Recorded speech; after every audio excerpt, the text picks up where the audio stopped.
Good morning, guys. How are we all doing? So Dan from Trading with Dan here. This is our Bitcoin morning update. So yeah, over to the charts. Things are hot. Things are hotting up in Bitcoin, as you guys have probably realised. What we have got is we've obviously clearly lost this 9,200 support, and we've tentatively at the moment bounced off this 9,000, but you guys know I don't think this is gonna help us too much. We are gunning for this 8,600 zone. This is our final. Well, it's not our final destination. This is our destination. Whether we break through this and come down, we very well could do. Whether we get supported here, we could very well do that also. So we will have to play that when we get there, or if we get there. But I think it is quite likely. It is quite likely, to say the least. We've had a lot of chances to try and break bullish. We're giving it our best shot, guys. We're giving it our best shot. So well done, Bitcoin. We did it. Give ourselves a pat on the back. Now it's time to dump it all and buy lower. Anyway, so yeah, I mean, we can see, I drew this descending triangle yesterday, as you can see here, with this flat bottom and this obviously top line that we drew. You can see we've clearly broken through the bottom of that, and as we were basically talking about we could do yesterday, the target was down to here and probably getting us through here. So that's literally what's just happened. We also we also have another descending triangle, don't we? We have this channel clearly here, but if we take the top of that channel, these highs, and then we take this bottom, which is here, obviously this wick came down quite a bit far, but this is a BitMEX wick, mind you. On other exchanges, it did only come down to the actual base.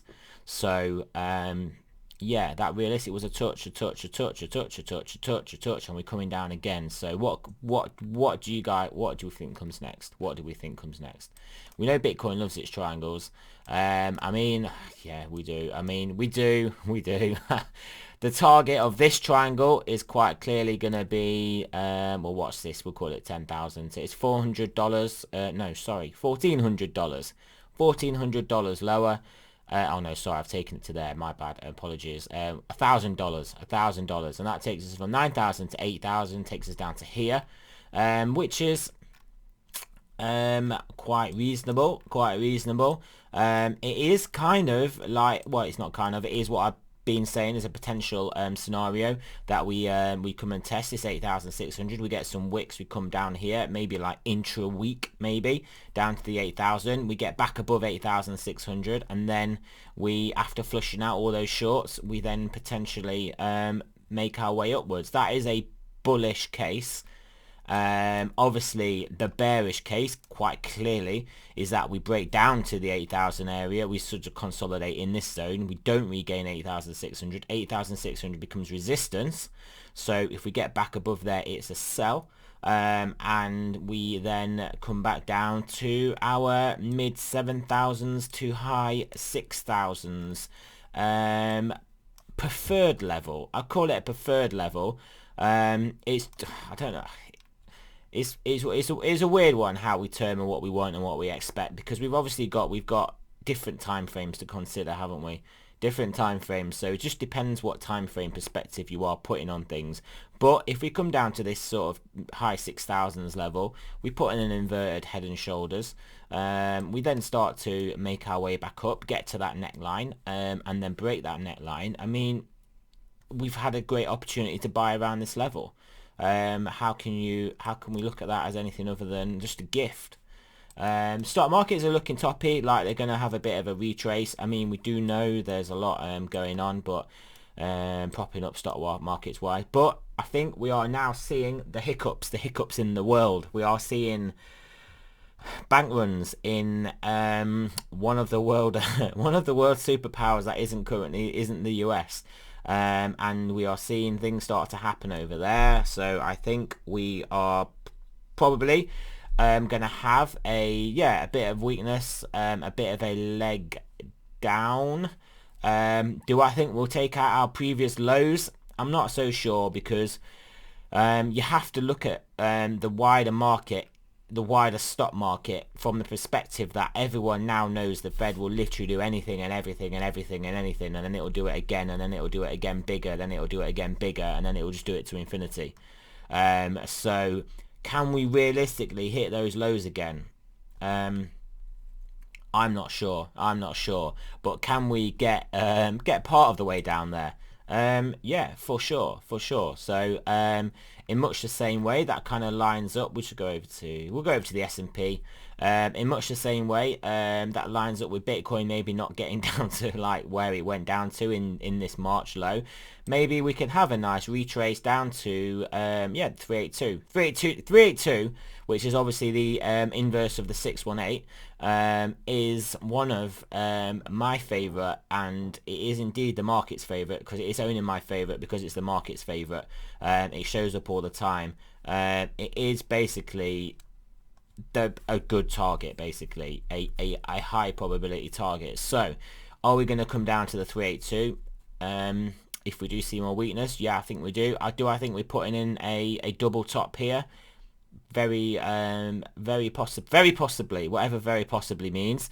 And do I think a reasonable target is the 382? Yes, I do. Do I think we'll take out this low? No, I don't. So, right, what does that correspond to? What would that correspond to in Bitcoin? I believe it would correspond to us getting down to this level and putting in the inverse head and shoulders. So that's what I'm looking at. This is what I'm looking at macro long term. Yeah, so that's that. We've cleared that up, right? So I mean, realistically, we can look at the short term, but things looking more bearish on the short term than they are potentially on the macro at the moment, to be honest.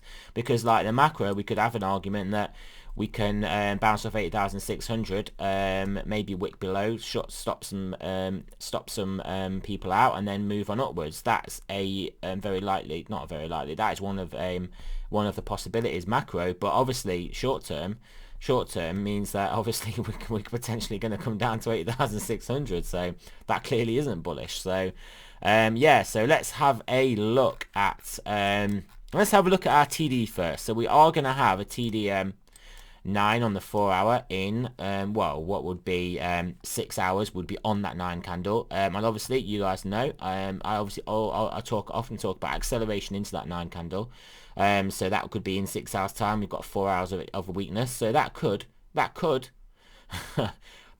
get us down to 8,600 on a 4 hour 9. Right, we could get some serious acceleration, some break below here. We could be at 8,600-ish area on a 4 hour 9, and then we could consolidate.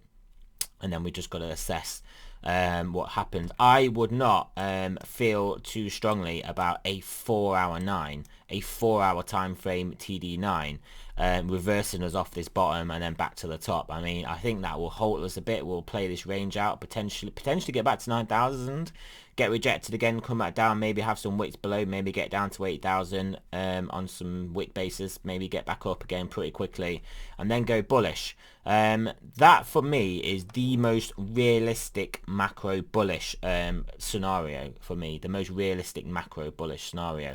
Let's have a look at some of the other TD time frames. They're obviously not going to be as close to getting a 9 as obviously the 4 hour, but yes, so we're only on a 3 on the 8 hour, on the 12 hour we're on a 6. So I mean, obviously yeah, I mean, maybe we'll play that 4 hour bounce, play around here for a bit, get the 12 hour 9, and then make a move, then make a macro move back to the top or just a bit higher. And the daily is on a 7 as well, so we could get it. We could basically get some nice TD support around this 8,600 zone. That is what is looking like it's playing out to me. That is looking like the scenario. That is looking like the scenario to me, guys. Obviously, our weekly stochastics. Yeah, you can see them. Obviously, we've not had a new tick yet, but you can see. I mean, if we get an 8,600 close for the weekly around that area, well, obviously this is going to come down quite a bit more on the next tick. So, could it come down far enough to get in line with this trend line and then bounce back up? Maybe the week after we could. and that could look good. Not that we do look at formations in the Stokes, but you could see that'll be a higher low trajectory if that is what indeed occurs. But that's pure speculation, pure of everything speculation, but that's even pure just fervent speculation. Right, so 3 days, you can see we obviously, as you can see, what we said was going to happen, we weren't going to turn up, so we're ticking up, we are crossing off those 3 for 3 on the 3 days bullish indicators. 2 day, you can see is going to turn down, 12 hours going to be looking horrible. But how more horrible can it get? This 12 hour can get down here, couple more 12 hour ticks, couple more 12 hour candles, TD9, 12 hour stochastic down this basically this lower level, potential bounce down there, as we would expect at such a macro support anyway. 8 hour turning down and 4 hour clearly turning down again. So guys, bullish. When Lambo. Not really. I just can't see there's any other scenario going to play out at the moment here, other than it's a case of do we bounce off 8,600? Do we hold it and move our way to the top of the range and break out the top, or do we basically bounce off 8,600 and lose 8,600? Obviously, we do know we have got lots of loads, the most amount of pent up pressure through the volatility indicator that we've ever had in Bitcoin for this period, so for that period of time. So yeah, I mean, I hate to be the bearer of bad news, guys, but don't worry if you're holding 100k of Tesla stock, and that's hot anyway, like my mate is. I don't think it looks good for him either. I don't think it looks good for Robin Hoodies. I don't think it looks good for the stock market. I mean, yeah, we've got a double top. We are looking like a topping formation. We have got the second round of things starting to bubble up. We have got the elections coming up, getting closer and closer on the macro horizon. We have got to find more stimulus checks, basically, to be whatever they do in America. Basically, the Congress needs to approve whatever they're going to do with that. And is that going to be too little? Is the market just going to think, well, you did that last time, tide is over until the economy reopened, now you need to do them again, and the economy, you know what I mean, can't stand on its own 2 feet yet. So do we see a light at the end of the tunnel? Maybe not now. You're just going to keep doing this again, and it's just going to be pointless. Maybe we're going to see a bit more of that. Maybe we are. Maybe we are. I've got another YouTube video series that I'm going to start today. I have transferred over to a new Binance account, one whole Bitcoin, that I'm going to use basically for a Binance project. We are going to have a 1 Bitcoin to 2 Bitcoin Binance challenge. Challenge for myself. And I'm going to mainly be trading alts on there, DeFi alts, maybe obviously some Bitcoin also. What I have done as well, obviously this will be details of this will be in the video when I basically do the video. I actually turned that Bitcoin into Tether, because I don't I turned it into Tether higher up than we are now. Because I basically was expecting this move down, so I didn't want to be selling Bitcoin. But yeah, I'm going to look for some alts. We're going to look for some nice 4-hour charts. We're going to do some more in detailed TD sequential on the 4-hour alt trading on Binance. So we are eventually also going to set up some bots on there from 3 commas bots on Binance to trade some of those alts as well. And we're going to potentially look into their margin trading, and we're not going to do the futures, but we are going to do the margin trading, and we're going to do the 3 commas bots. Obviously that's not all coming out today in one video. It's going to be a new project we're starting, new video series that we're going to keep doing daily, and yeah, look forward to that. Obviously that should be interesting, so look out for that one, guys. Yeah, so that brings us to the end of this very downbeat negative video. But hey, this is a trading channel. We're realists. We're looking at what's going on. I mean, you can't, if you just want to buy and be bullish, then yeah, I mean, so be it. But I don't think that's going to be the best strategy for you to accumulate wealth. We want to accumulate wealth. We want to get richer. We want to accumulate Bitcoin. We want to get more of that. We want more basically our USD fiat actual net worth as well. So we have to be realistic, guys. Right, so thanks for listening. Remember, not financial advice. I'm not a financial advisor. Always do your own research. And yeah, I'll speak to you guys very soon.